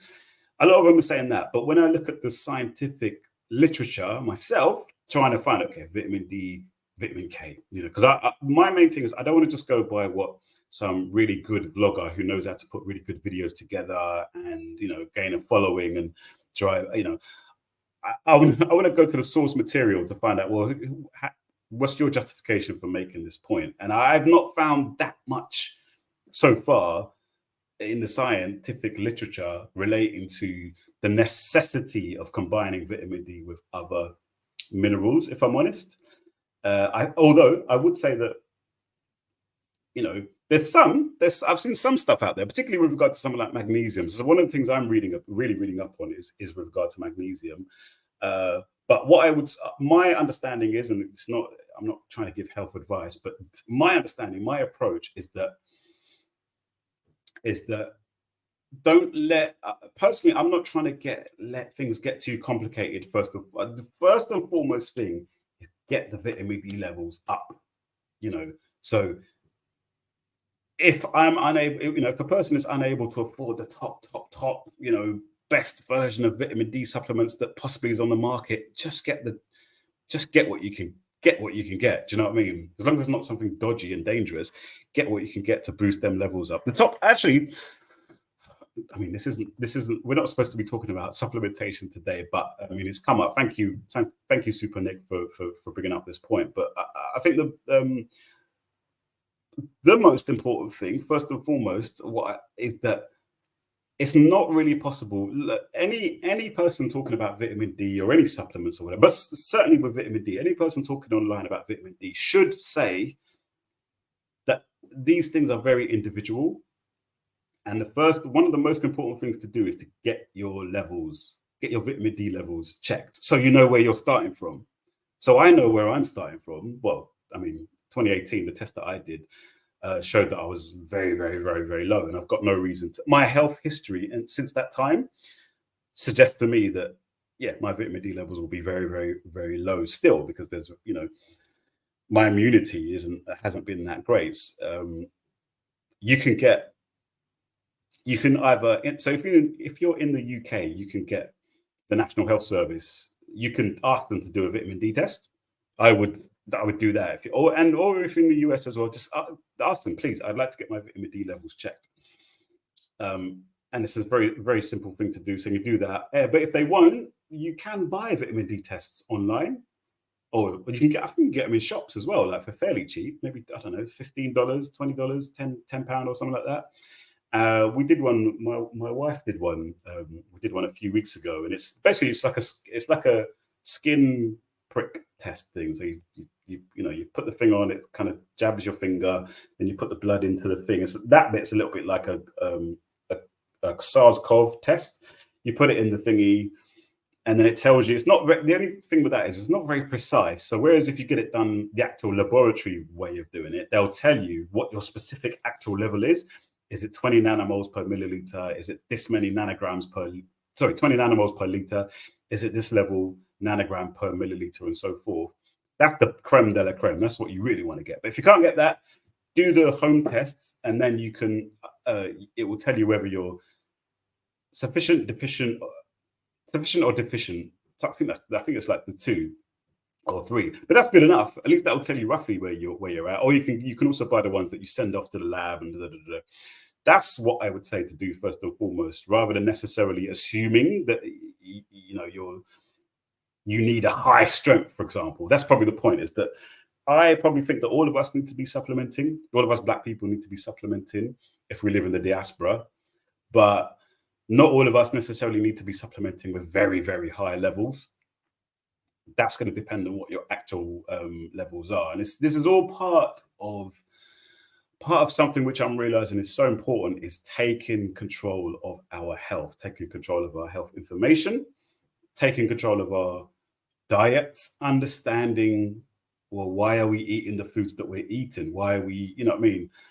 Understanding the impact of, but we'll take control over our fitness as well, because that's a big one. Like, you know, if you're going to be sitting indoors all day on your backside, just, you know, doing nothing all day, not getting outside, not getting any fresh air, not getting any exercise, but you're taking all your vitamin D supplements and you're taking this supplement, that supplement, you're not going to be a healthy person. Doesn't matter.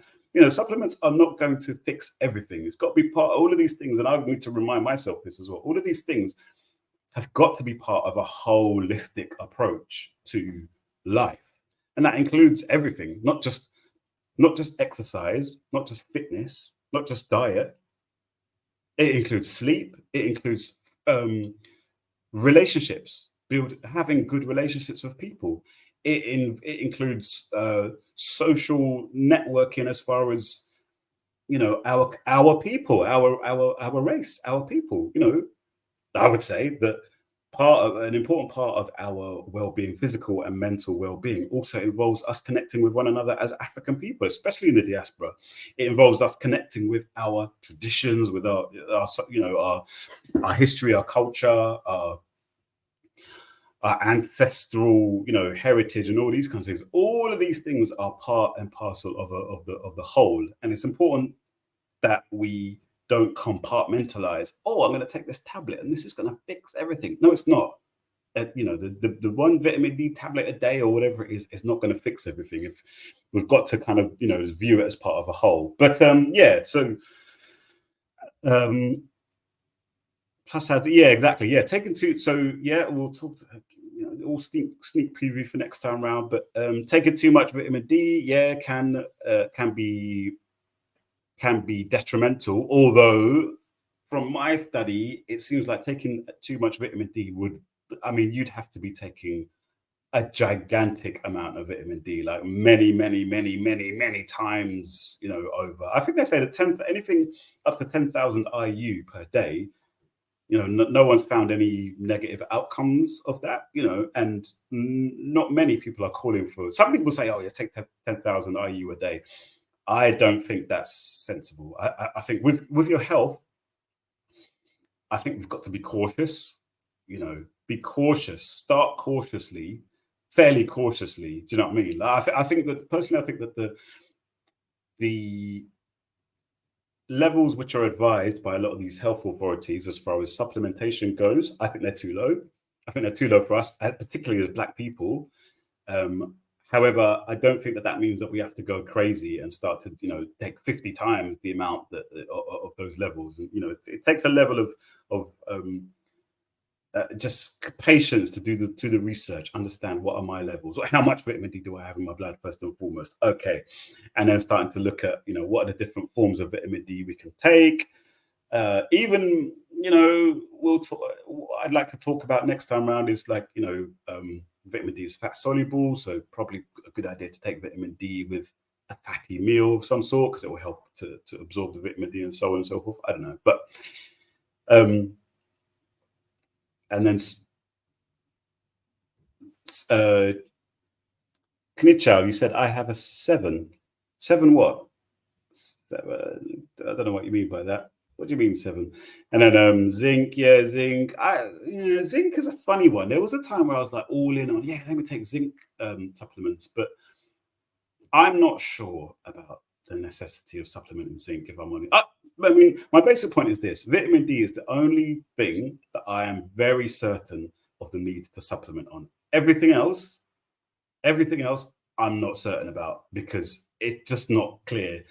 It's very a word of caution to everyone is that it's fairly easy to come online, make a vlog, and just start regurgitating talking points that you've been picked up in this kind of health vloggy sphere. And I'm not saying you're doing this, by the way, family, but it's very easy to do that. And there's certain things that people say which are like have become like very common amongst these circles. But like when I look at the actual scientific literature, I don't really see some of this stuff being really represented in there. And then the other, the most important thing is that, yeah, you've got to focus, like you said here, Super Nick. You said, I guess it depends on the person and their ability to process vitamin D. I wonder if the elderly are monitored correctly when supplementing. Yeah, it depends on the person. We have to just calibrate things according to our needs, really. So there's a lot that we can gain from like looking at these big like country level studies and like race level studies with regard to Black people in Britain and America and so on. Yeah, there's lots we can get from that. Which says that basically, every time they measure our vitamin D levels, in groups, you find that our vitamin D levels are very, very low. And then you look at the health outcomes, and it's fairly evident, to me anyway, it's fairly evident that low vitamin D is certainly a very significant factor in the fact that we have poorer health outcomes. That's very, very true. But that doesn't necessarily mean that doesn't necessarily translate into a specific course of action for every single one of us to take. So I would never say each of you need to be taking at least this amount of vitamin D. I don't even say that with regard to me and my wife. I don't even say, I'm not even assuming that me and her need to take the exact same levels of vitamin D because we're different. She's a woman, I'm a man. She has other things going on in her body. There's other, iron. Did someone mention iron? Iron's one of the things I think I might discuss next after vitamin D, because iron is a very complicated factor. And when you look at the incidence of anemia amongst the Black women in particular, it's pretty high. So, sometimes, you don't want to necessarily think, oh, vitamin D is the cause of everything here, because there are other things that are at play. But yeah, it's a journey. It's a journey. It's a journey of self-learning, a self-discovery. And, what my hope with these videos and the articles, my hope is that I can just prompt you, everybody who's watching this, I can prompt you to just go away and start to think about these things in a little with seriousness, and kind of make sure that the thing that I just think to myself, I give thanks to the universe and the Most High, and the ancestors that most likely I entered 2020 with my vitamin D levels at rock bottom. And I give thanks that it was hard. That lockdown and, having the children at home, it was phenomenally hard. There was times I was depressed. There's times I was like, because I just had a child as well. My youngest son was born right at the end of 2019. Bless him. And then this whole thing kicks off, and I'm working. I just started a new job. There's a video I've got from around about early 2020 where I was just sat there like, bewildered about it all. It was very, very hard. And one of the reasons why it was so hard is that I was not prepared. I was not prepared on the level of my health. I did not have a grasp on my physical health. I was not serious about my physical health. I've only really started to get serious about my physical health in the last 3 months, because I was ill in August time, I think it was. Yeah, and that involved blood tests, this, that, and the other, to go and get an X-ray and whatnot. And it's that, for whatever reason, that has been like the trigger to just get on top of this stuff. Do you know what I mean? And I give thanks to Baba Amos Wilson. I give thanks to Mama Marimba Ani. I give thanks to Oyerunke Oyewumi, Sobonfu Some, all of these, and all of the brothers and sisters, who've been joining us with our live streams that we do every weekend as we're reading these books. Because gradually, slowly, it's kind of, I get it that actually this is, all this stuff about Pan-Africanism and this, that, and the other is good. My way of kind of channeling it into something that is of use to me and my family and other people, is about this health and science and whatnot. I want to shout out to you, Super Nick, for these really good comments. So he said, my GP says I should be supplementing. I know I need a holiday back home. I'm trying red light therapy. Yeah, I've got some in-laws who they're on holiday it seems like every month at times. They're going on holiday, usually somewhere sunny. And I get it, man, because if you can afford it, that's a great thing to do. Go abroad, go somewhere sunny, walk around a lot with not much on, and just bask in that sun, man. Because it does. I mean, for me, it's a bit demoralizing, because I'm like, look, I know really supplementing is good and necessary, but the answer is to just be in the motherland, or at least in the Caribbean or somewhere like that where there's a lot of sun. But I wish I'd known. If I'd have known this 15 years ago, it would have been a lot more easy to get it done, because I'd be a lot more earlier in my career. I wouldn't have family yet. But now I can make the excuse of, I've got family, my career, I've got to stay here, But that's never say never. Never say never in that regards. And then Super Nick, a couple of very good points you made here. Oh, so Knichel, you said, am I saying it right? Knichel, you said 7 in iron. See, I don't know the iron levels. That's one thing. I don't actually know what the iron levels are. One thing I found with iron is that there are different things to look at with regard to iron levels. So is it ferritin is the storage, but then I've heard people saying that, well, that doesn't necessarily tell you how much iron you have in your blood that can be used, and it's just very confusing. I'm someone who I like to just get a quick answer very quickly so I can go and tell people about it. But iron, I'm just like, what? So okay. And when you see all the scientific researchers who are arguing amongst each other and debating, you're like, goodness me, like, can you just give me a clear story? But I will. That's what I'm here for. I understand that I'm here. One of my roles, one of the things that the ancestors have brought me here to do, is to do that dirty work and that legwork for people, so that I can, because I think I'm pretty good at boiling stuff down into simple terms. So that's my job, is to do that, so I can tell other people about it. And then these are great points, Super Nick. The science is usually not applied to our genetics. Absolutely. And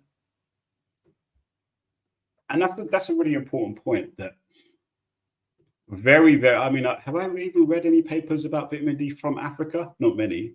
Out of the dozens and dozens of papers I've read in the last 2-3 weeks, I can't think of any that have been even written, just even in Africa, let alone written from a particularly African-centered perspective. I can't remember reading any, like, from I don't know, University of, what's that, Wits, whatever it is, that place in South Africa, or University of Ibadan or whatever. Nothing. Very, very Africa. If you had a heat map of where all the papers are coming from with regard to something like vitamin D, which is so relevant to Black people, very little of it is written by any Black people, full stop. And very, very little of it is written. Studies are being done in Africa with regard to African people, and it's a shame. It's a symptom of underdevelopment. Frankly, it's for the same reason that we don't produce much in Africa. As far as technology and all that sort of stuff's concerned. This kind of sub-series I'm doing is called We Are Reading STEM, STEM. So although I'm focusing on health and nutrition right now, potentially I'll probably go into like some more other, the more technological kind of stuff as well.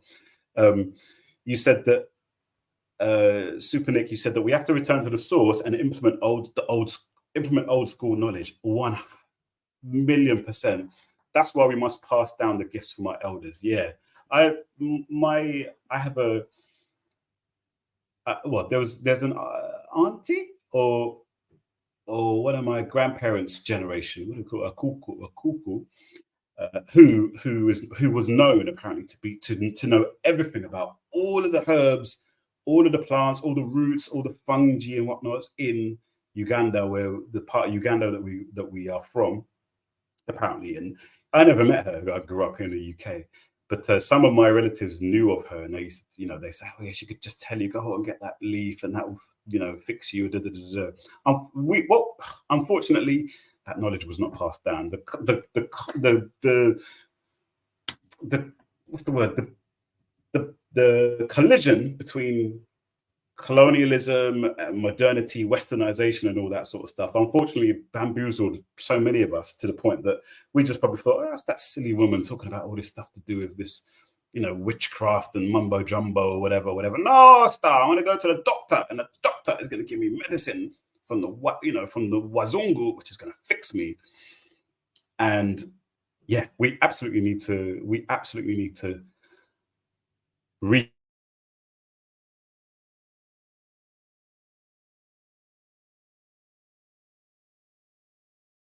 reconnect with our elders. It's probably gonna require some kind of metaphysical thing. I'm not sure to do that, because the elders are dying off, sadly. And even the elders who are around now, most of them are pretty westernized, like we are. So, but then, my thing is, listen, as a people, we've been around for thousands and thousands and thousands of years. I'm not going to believe that like 50, 100 years of colonialism, or a few hundred years of the Ma'afa is going to completely obliterate our ancestral knowledge, because we've been here so long. How? No way. So we have to work for it. We have to work. We have to understand. We have to connect.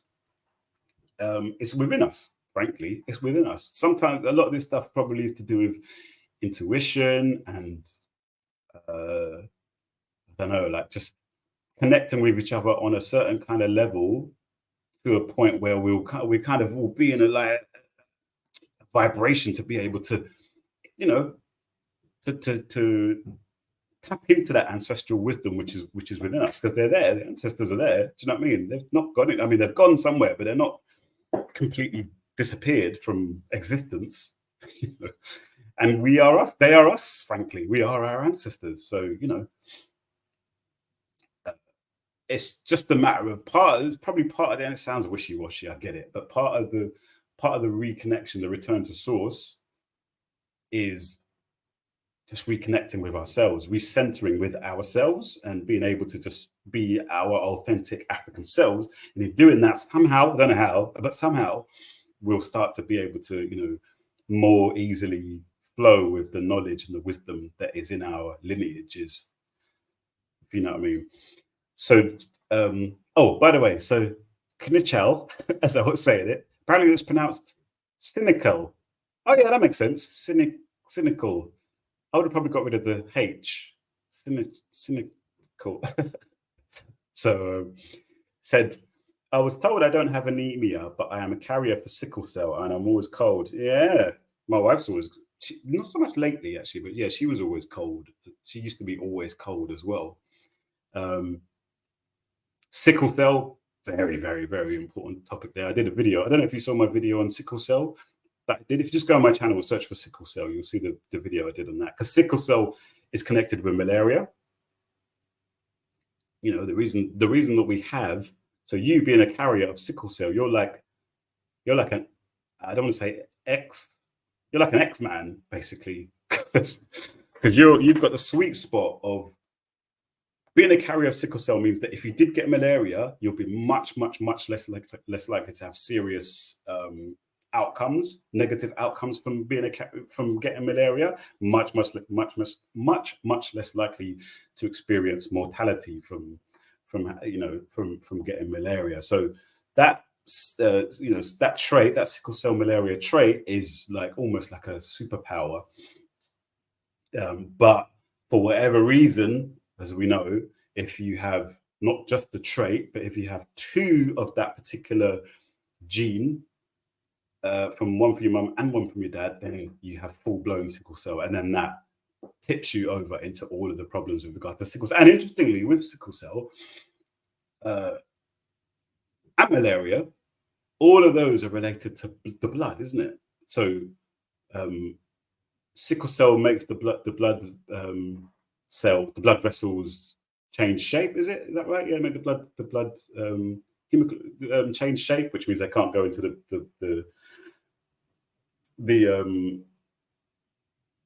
they can't flow to the organs properly if you have full-blown sickle cell.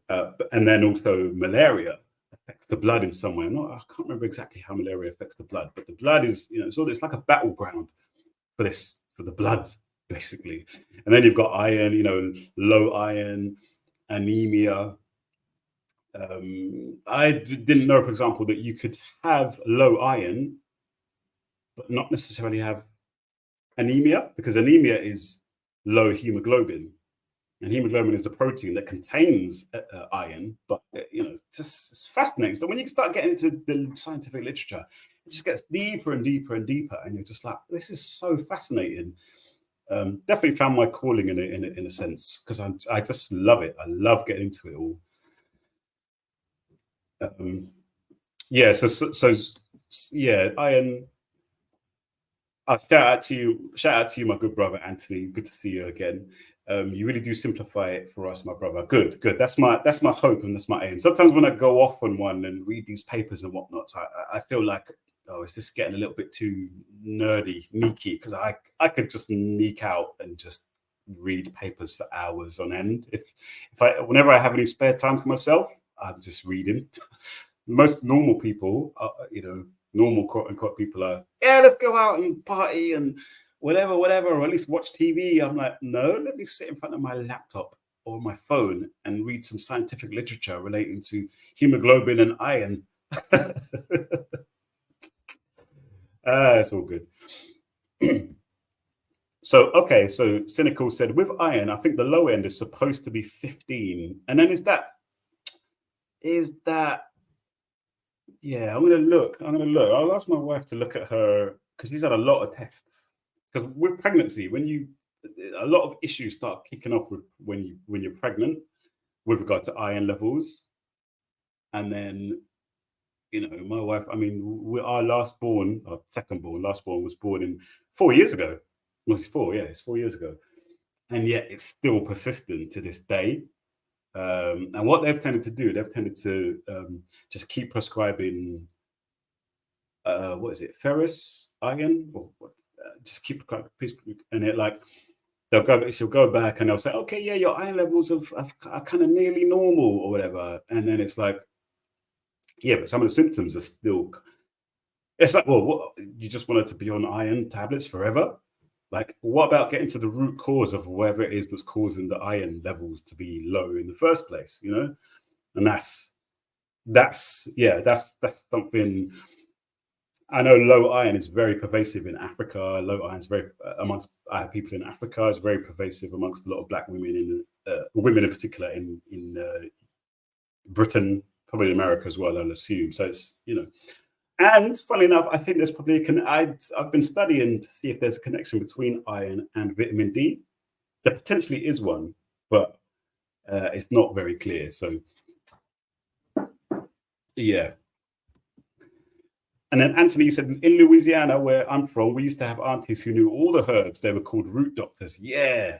And that's one of the reasons why if I go to whenever I go to the US, I want to go to those sorts of areas, because I just, I feel like that is where much of, that's like the heartland of Black America, basically, from my perspective here. That's how I see it, is that when I used to watch, some of these films, but Eve's Bayou is one, and Daughters of the Dust, watched that, the first time a couple of years ago and stuff. There's something about that that's like, yeah, that's, you guys were taken there. The circumstances for being taken there were demonic, but the turnaround that our ancestors did there to recreate and implant an African root, the African root there, is just inspires me so much. And yeah, that's so critical that those elders, are, these libraries, just talk to them, man. Even it's funny as well. There's even things that I know that, like, I'm learning somewhat and teaching my children to, with regard to understanding, well, what's this flower there? What's that flower there? That's a blackberry. That's a elderflower. That's a this. That's a that. And like that's all kind of folk knowledge. And basically, wherever you are in the world, even if in the UK, cold ass UK, there's folk knowledge here, which is preserved somewhat, which we should learn, and, like, not always have to rely on professionals and institutions and all this sort of stuff for it. But yeah, please do try and connect with these ancestors. And as Super Nick, he said, as we talk, I'm here thinking, being in the West separates us from the sun and the knowledge and wisdom to manage our health and life overall. Yeah, it absolutely does. Of course it does. Yeah. And we've got so used to being away from the sun as well. So like, even in the summer, sun's blazing outside. I've got to admit that I've kind of almost got a little bit of a phobia for the sun a bit now, or the heat. Because whenever it's summer here in the UK, it does get stupidly hot, like at times, like way, way, way too hot. In a way, it doesn't get hot when I'm abroad, but I'm in a bad place where I'm like, oh, I just can't. The heat is just too much. I don't want to go outside, to the sun, and that's not a good look. Hopefully, we get a proper summer next time around, and I'm really want to make sure that I'm out there, But yeah, one of the things that I meant to say, and then Ty, shout out to you, sis. I've been in the sunshine for 11 years. My skin thanks me every day. Yes. Good. I'm very happy and blessed. I'm blessed vicariously through you for that. I look forward to maybe that'll be me one day as well.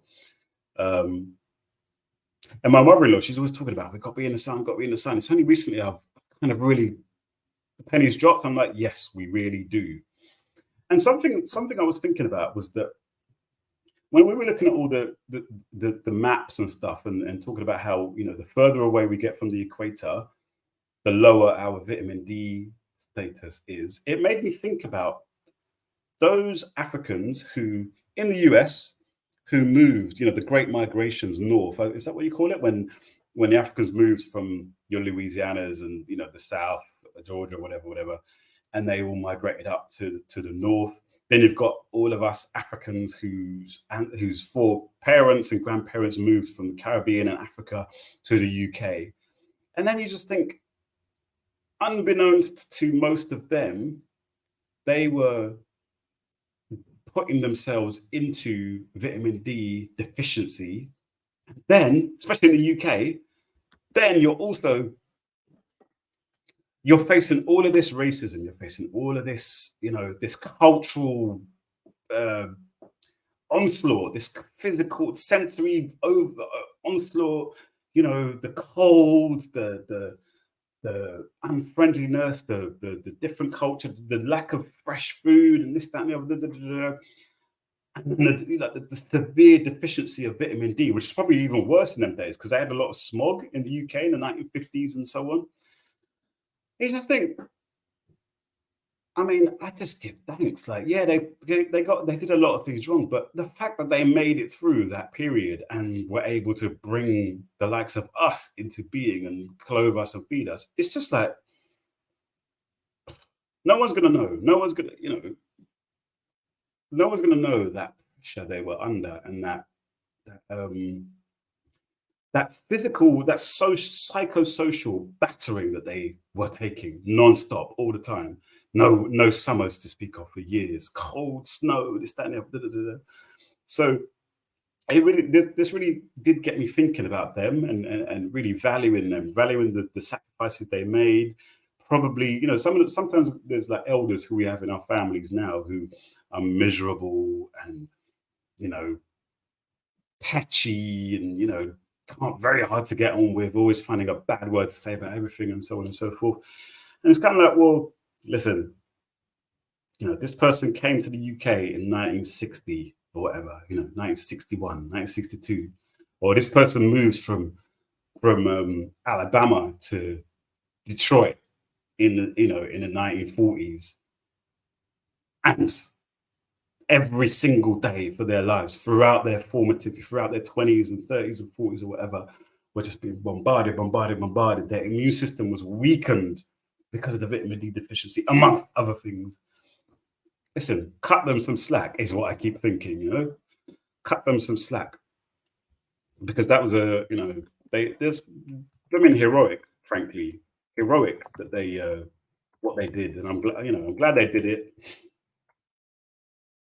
I'm glad they did it, and you know, it's up to us to kind of, now we know more than probably what they knew. Now let's make sure that we, you know, equip ourselves as best as we can to be optimal in our health and well-being, of vitality. And just kind of circle back to, you know, to the main point of the video, is that we need to make sure that we're, you know, we're getting enough vitamin D, that we're getting enough iron, that we're getting enough of whatever minerals, but also we're eating a good food. There's one of the things we need to do as well is, you know, understand some of our ancestral ways of eating, the ancestral foods that we used to eat, the foods that we used to get from, you know, not from supermarkets and so forth. Learn about growing food collectively, think about, do we get allotments and all that sort of stuff. There's a lot that we should be doing. Oh, but anywho, let's see. T-Bone, oh my goodness, I haven't seen you here for a while. Carpetbaggers. Yes, carpetbaggers. Tell me about them. And then Cynical, you said, I call the cold in the office, racism manifested.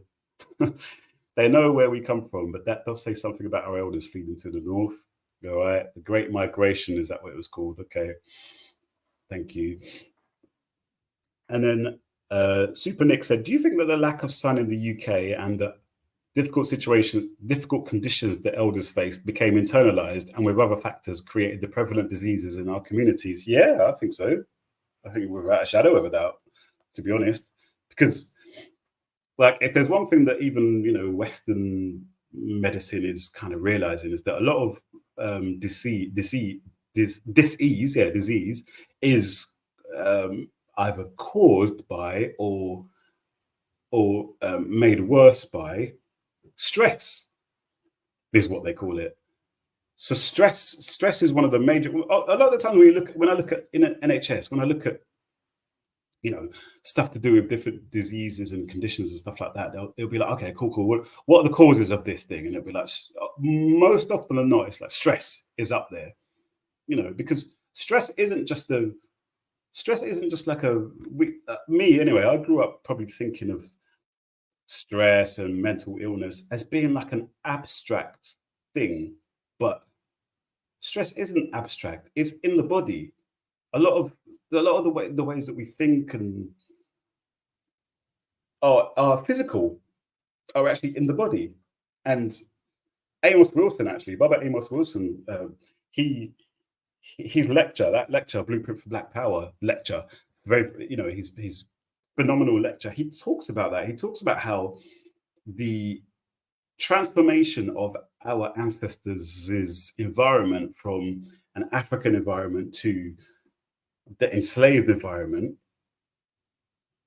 changed their bodies, changed their actual bodies. And I'm going to try and find that snippet where he talks about how there's certain psychiatric studies or whatever, where there's a particular person who, when they drink orange juice, their personality changes and they just become a different person. They start getting hives on their bodies and stuff like that. And he sort of uses that as a kind of like a metaphor for what happens to Africans in alien and dangerous kind of anti-Black scenarios. So yeah, absolutely. Chronic, especially chronic stress, chronic racism, chronic whatever it might be. Not even just racism, but just if people are in a situation where they are under attack constantly, children in particular, then yes, they're going to this. They're holding it all in the body. It all gets into the body. Whatever it is, it's all in the body. It will eventually manifest itself in disease, physical disease, you know. So yeah, without a shadow of a doubt, I think that is the case. And Super Nick, you said, I agree. Stress and trauma are at the nucleus of most negative health conditions. I agree. And listen, we all feel better in the sun. Everyone feels better in the sun. Everyone's happier in the sun. Everyone looks better in the sun. Everything's better in the sun. Everything's better in the summer than in the cold winter. So what our job, just to, you know, close off, our job in the winter here in the UK and other parts of the north is to make sure that we're making up for the lack of sun by ensuring that we get the nutrients and the some of the stuff that we can't get from no longer from the sun, that we get it from our diet, that we get it from supplementation and whatnot. But